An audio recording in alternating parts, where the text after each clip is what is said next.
आवाज तो मिल ही जाएगी। नमो नमः मित्रों, संस्कृत जीवन में आप सभी का स्वागत है। तो हम लोग अपनी व्याकरण वाली कक्षा में उपस्थित हैं, जिसके अंतर्गत हम लोग हमारी जो संधि प्रकरण है, जिसके अंतर्गत अच्छ संधि का अध्ययन कर रहे हैं। तो जो भी मित्र हमारे साथ लाइव जुड़ चुके हैं, सभी लोग वीडियो की लिंक को अपने दोस्तों के साथ शेयर कर दें, जिससे कि अधिक से अधिक लोग वीडियो के साथ लाइव जुड़ सकें। तो कल की कक्षा में हम लोग जो हमारी वृद्धि रेचि है, इसका अध्ययन हम लोगों ने कर लिया था, और जो इसका अपवाद सूत्र था एत्ये धत्युत्सु, इसका भी अध्ययन कर लिया था। किंतु कल मैंने देखा, जब कल की कक्षा मैंने पुनः देखी, तो मैंने वहां देखा कि यह कक्षा पूरी नहीं हो पाई थी, अर्थात ये वीडियो बीच में ही रुक गई थी। तो आइए हम लोग उस जहां तक रह गया था उसको हम पूरा करते हैं। तत्पश्चात इसके जो वार्तिक थे उनका अध्ययन आरंभ करते हैं, क्योंकि कल हम लोगों ने वार्तिक आरंभ कर दिए थे, किंतु पता नहीं किस कारण से वीडियो बीच में ही रुक चुकी थी, इसलिए आपकी कक्षा पूरी नहीं हो पाई थी। तो उस उदाहरण को हम लोग पूरा कर लेते हैं, क्योंकि इसकी जो परिभाषा थी, इसका जो अर्थ था, उसको हम लोगों ने जान लिया था। जैसा कि यह जो सूत्र था हमारा क्या कह रहा था कि आ से परे क्या हो, जब एच प्रत्याहार से एच प्रत्याहार की धातुएं हो, जिनमें कौन कौन सी धातु थी, इध और एध धातु। इसके साथ ही यदि आ से परे क्या हो, ऊठ शब्द हो, ऊठ, तब भी क्या हो जाएगा, वहां पर वृद्धि आदेश हो जाएगा।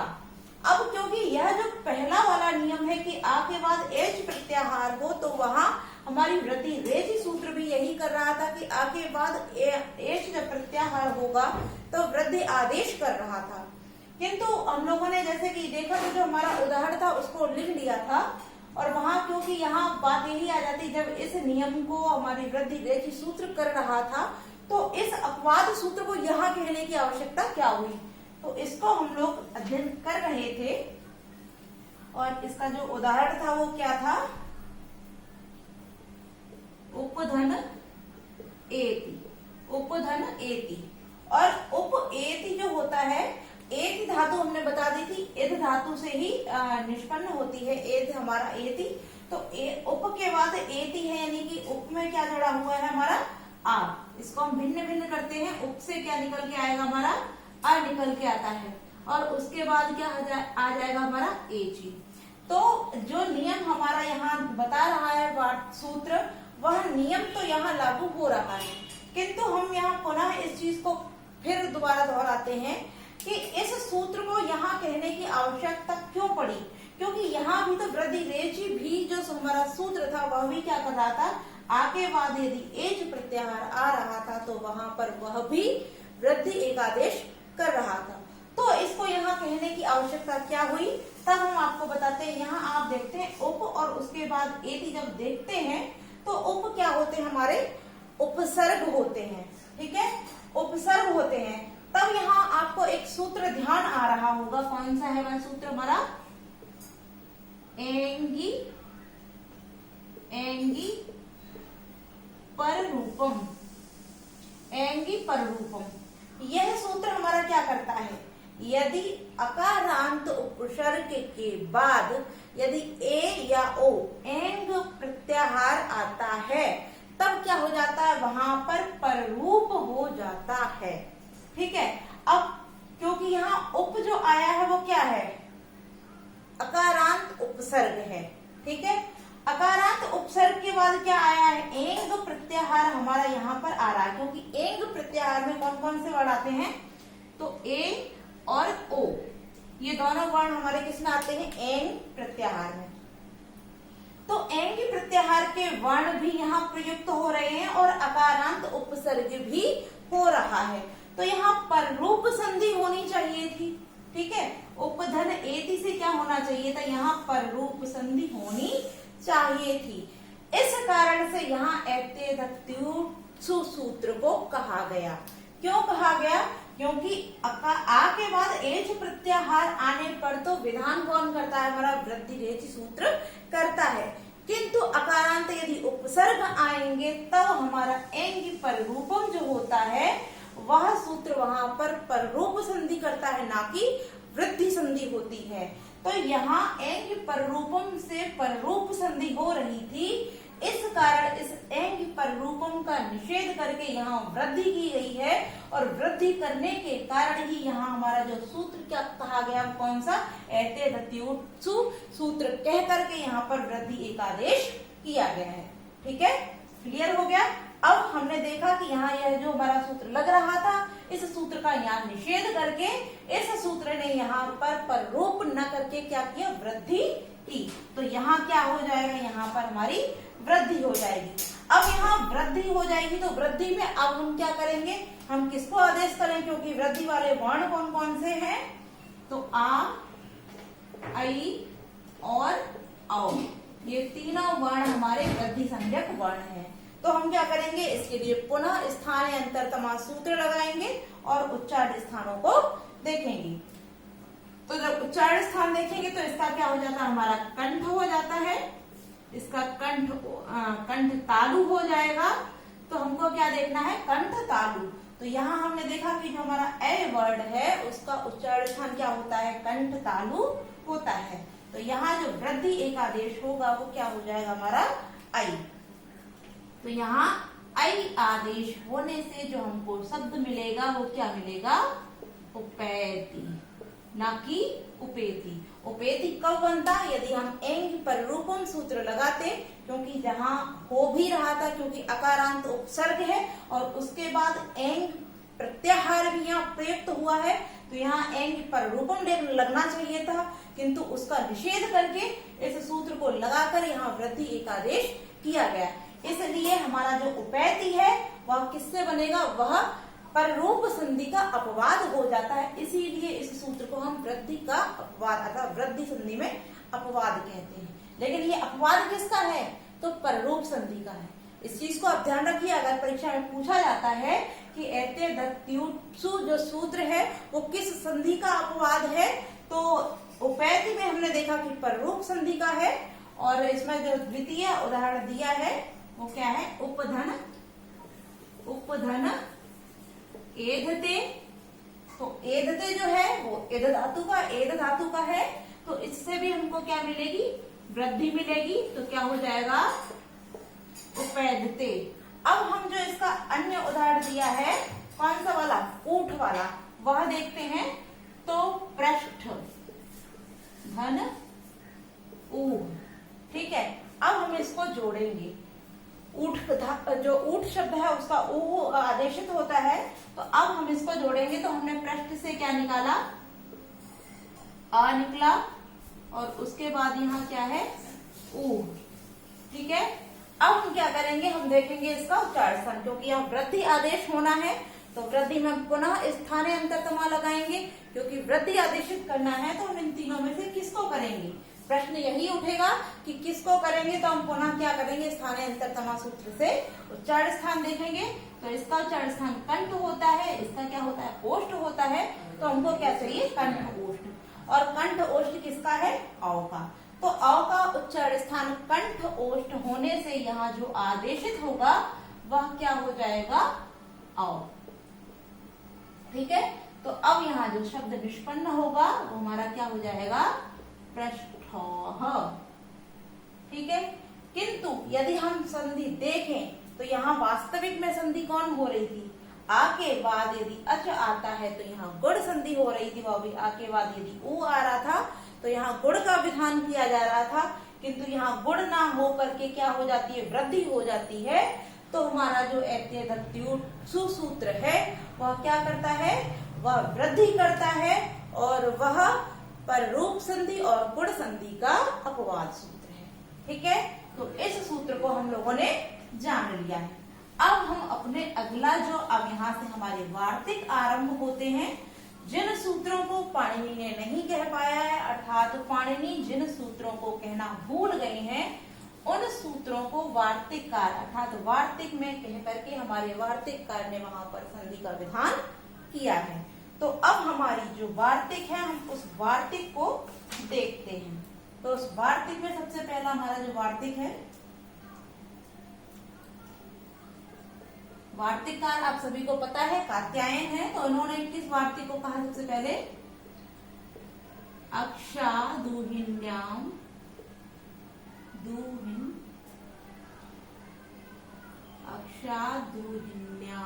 मुख संख्यानम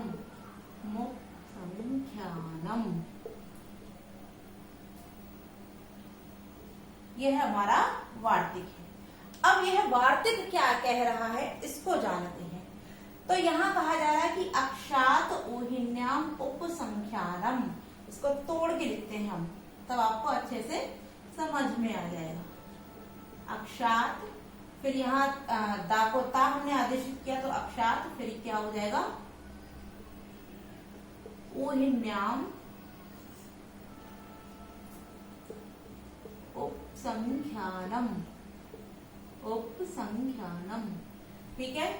तो अब यह वार्तिक हमारा क्या कह रहा है कि जब अक्ष धातु के बाद, अक्षात मतलब अक्ष धातु के बाद क्या आएगा?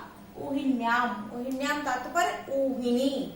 जब अक्ष धातु के बाद हमारा ऊहिनी शब्द आएगा तब वहां पर भी उपसंख्यानम माने कहना चाहिए। क्या कहना चाहिए? तो वृद्धि कहना चाहिए। अर्थात जब अक्ष शब्द के अंत अक्षर, हम इसका उदाहरण लेते हैं पहले। अक्ष धन ऊहिनी, ऊहिनी, ठीक है, अक्ष धन ऊहिनी। अब यहाँ अक्ष में सबसे अंत में क्या है? अक्ष में क्या है? छ में आ लगा हुआ है। तो कह रहा अक्ष धातु के अंत आ वर्ण से परे यदि ऊहिनी का ऊ होगा तब पूर्व और पर के स्थान पर क्या हो जाएगा? वृद्धि एकादेश हो जाएगा, अर्थात वृद्धि आदेश हो जाएगा। कब? जब अक्ष का अंत में क्या हो? आ हो और उसके परे ऊहिनी का ऊ हो, तब वहां पर पूर्व और पर के स्थान पर वृद्धि आदेश हो जाएगा। जबकि यहाँ पर भी क्या होना चाहिए था? यहाँ पर भी अगर शब्द बनता जो हमारी अन्य संधियों में नियम कहे गए हैं, यदि उसके अनुसार हम देखेंगे तो यहाँ पर भी क्या होना चाहिए था? यहाँ पर भी हमारा अक्षोहिणी होना चाहिए, अक्षोहिणी होना चाहिए था, गुण होना चाहिए था। किंतु यहाँ गुण नहीं होगा। यहाँ हमको क्या कहना चाहिए? यहाँ हमको वृद्धि कहना चाहिए। तो वृद्धि करके यहाँ आया, अर्थात यहाँ अक्षोहिणी हो जाएगा। अब अक्षोहिणी किस प्रकार बनेगा? तो अब हम इसको देख लेते हैं। तो अक्षात ऊहिन्याम हमारा जो वार्तिक है, उस वार्तिक को यहाँ लाने की आवश्यकता क्यों पड़ी? यदि हम महाभारत की वृत्तांत को सुनते हैं तब हम जानते हैं कि महाभारत का जो युद्ध हुआ था वहां पर 18 अक्षौहिणी सेना ने आपस में युद्ध किया था। तो जो शब्द है अक्षौहिणी होता है, तो यहाँ जो शब्द बन रहा था वो अक्षधन ऊहिनी से अक्षोहिणी बन रहा था। तो अब जब बात यह आ जाती है कि अक्षोहिणी ना होकर अक्षौहिणी होता है, तब यहाँ पर हमारे जो वार्तिककार हैं उन्होंने आकर इस वार्तिक को कहा कि अक्षात ऊहिन्याम मुख संख्यानम, जब अक्ष धातु के बाद ऊहिनी शब्द आएगा तब वहां पर गुण ना कहकर हमको वृद्धि कहनी चाहिए। तब उन्होंने यहाँ पर वृद्धि को एक आदेश किया। अब ये किस प्रकार बनेगा, आइए हम इसको देख लेते हैं। तो अक्ष से हमने यहाँ क्या निकाला? हम इसको आ निकाल लेंगे। उसके बाद हमारा क्या है? ऊहिनी है, ऊहिनी।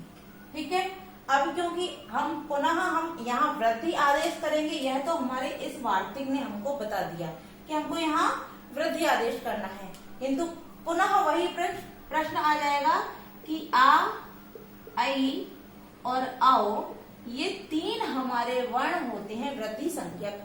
तो अब हम यहाँ पर किसको आदेशित करेंगे? अर्थात आ करें, आई करें या आओ, क्योंकि तीनों ही वृद्धि संज्ञक हैं। तो किस वृद्धि संज्ञक वर्ण को हम इस स्थान पर आदेशित करेंगे? तो इसके लिए हम क्या करेंगे? पुनः स्थाने अंतरतमा सूत्र लगा के इसके उच्चारण स्थान को देखेंगे। तो आ का उच्चारण स्थान क्या होता है हमारा? कंठ। आ का उच्चारण स्थान कंठ और ऊ का उच्चारण स्थान ओष्ठ। ठीक है। तो अब हम क्या करेंगे? हम इन तीनों वृद्धि संज्ञक में से वह वर्ण देखेंगे जिसका उच्चारण स्थान क्या होता है? कंठ और ओष्ठ। तो हम देखते हैं कि आ का उच्चारण स्थान तो केवल कंठ होता है, ए का उच्चारण स्थान कंठ तालु होता है, और औ जो है इसका उच्चारण स्थान क्या होता है, कंठ ओष्ठ। तो यहाँ जो आदेशित होगा वो क्या हो जाएगा, औ। यहाँ पर औ आदेशित होगा। अब हम इसको जोड़ देंगे, तो यहाँ हमारा ऊहिनी हो गया, यहाँ पर हमारा अक्षौहिणी। ठीक है, अब हम इसको जोड़ेंगे, जब संधि करेंगे तो यहाँ अक्षौहिणी हो रहा था, तब हम यहाँ पर एक हमारा सूत्र है पूर्व पदार्थ संज्ञायाम अगह। पूर्व पदार्थ संज्ञायाम अगह, उस सूत्र को लगाकर यहाँ ना के स्थान पर क्या आदेशित हो जाएगा, ड़ा आदेशित हो जाएगा। तो हमारा जो शब्द बन जाएगा फिर क्या बनेगा, अक्षौहिणी। तब हमारा शब्द यहाँ निष्पन्न होगा, वो क्या हो जाएगा, अक्षौहिणी। ठीक है, ना को डा किसने किया है, पदार्थ संज्ञायाम पूर्व पदार्थ संज्ञायाम अगह सूत्र से यहाँ ना को ड़ा आदेशित किया गया है, तब जाके हमारा जो अक्षौहिणी शब्द है वह निष्पन्न हुआ है। ठीक है, तो यह हमारा वार्तिक पूरा हो गया। अब हमारा जो अगला वार्तिक लघु सिद्धांत कौमुदी में कहा गया है उसको देखते हैं। तो उससे पहले हम ये सारा हटा देते हैं, क्योंकि वृद्धि संधि के ही अपवाद चल रहे हैं, तो हम वृद्धि को ही पढ़ रहे हैं, अर्थात वृद्धि संधि के अंतर्गत जो अपवाद सूत्र वार्तिक कहे गए हैं उनको पढ़ रहे हैं, किंतु यह वृद्धि के अपवाद नहीं है। अगर हम अक्षौहिणी की बात करें तो यहाँ गुण संधि हो रही थी, और गुण को न कहकर हमने किसको कहा, हमने वृद्धि को कहा, तो ये अपवाद किसका हो जाएगा, यह हमारा गुण संधि का अपवाद हो जाएगा। अब हम अपना अगला वार्तिक देखते हैं। तो अगला जो हमारा वार्तिक है वह है प्रादुर्भोढो है, प्रादुर्भोढो है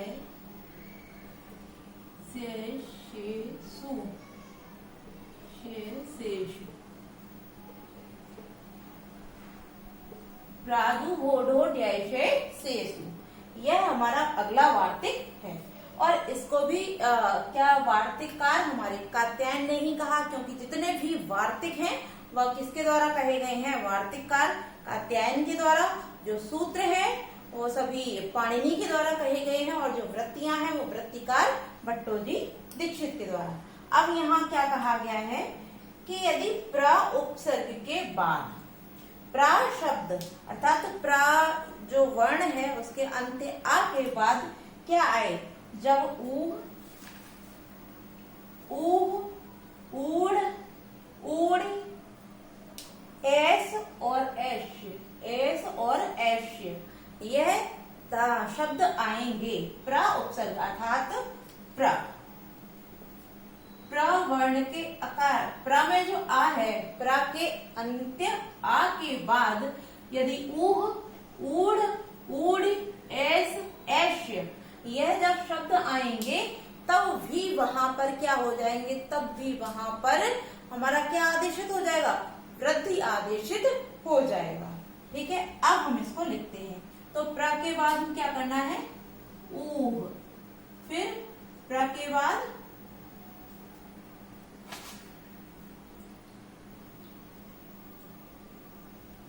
ऊढ़, अगला है प्र के बाद ऊढ़ी, फिर है प्र के बाद एस, और उसके बाद अंत में है प्र के बाद एस, प्र के बाद एश।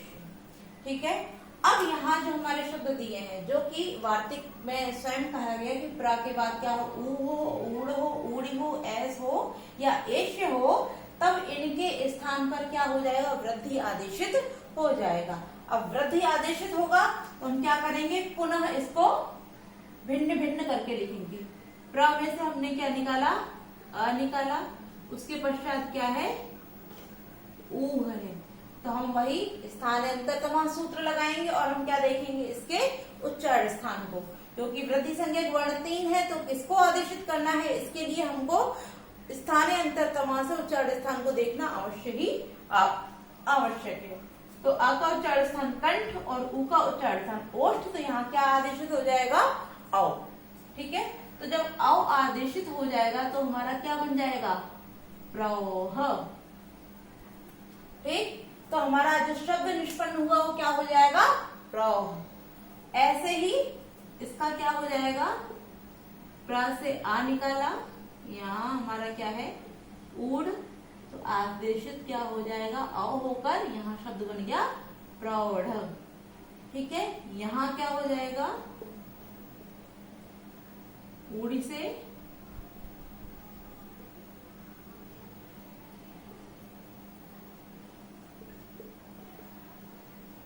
ऊढ़ी है, तो यहाँ हमारा शब्द बनेगा प्रौढ़ी। अब हम अपना अगला देखते हैं। अब यहाँ जब हम प्र से क्या निकालेंगे? आ को अलग करेंगे, उसके बाद हमारा ऐश है, हम पुनः इसके उच्चारण स्थान को देखेंगे तो आ और ए का उच्चारण स्थान क्या हो जाता है? कंठ तालु होता है। तो वृद्धि संज्ञा के यहाँ जो वर्ण आदेशित होगा वो क्या हो जाएगा? हमारा आई आदेशित हो जाएगा, और आई आदेशित होने से यहाँ जो हमारा शब्द बनेगा वो क्या हो जाएगा? प्रेस। ठीक है, हमारा जो शब्द बना वो क्या बन गया? प्रेस। और यहाँ जो शब्द बनेगा वो क्या बन जाएगा?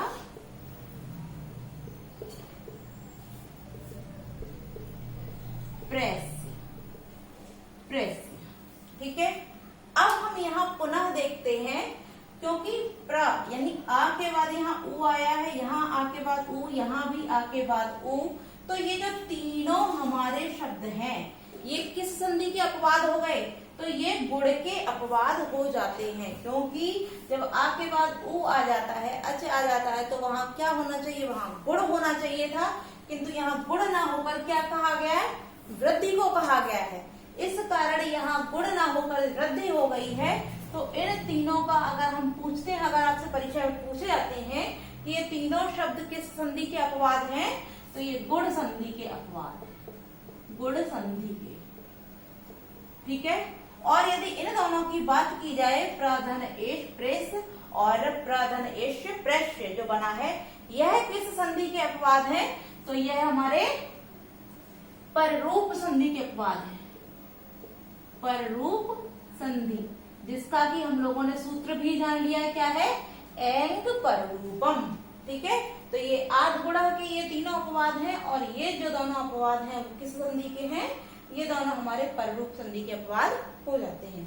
ठीक है, यहाँ वृद्धि को कहा गया है, किंतु अपवाद किसके हैं? यह भी बहुत ही महत्वपूर्ण प्रश्न है, क्योंकि परीक्षाओं में इसी प्रकार से घुमा घुमा के पूछ देते हैं। आपसे हो सकता है इनमें से कोई उदाहरण देके पूछ दिया जाए कि यहाँ किस संधि का अपवाद है, तो आप इसको अवश्य ध्यान रखिए कि ये वृद्धि का अपवाद नहीं है। इन तीन उदाहरणों में गुण संधि का अपवाद है और इन दो में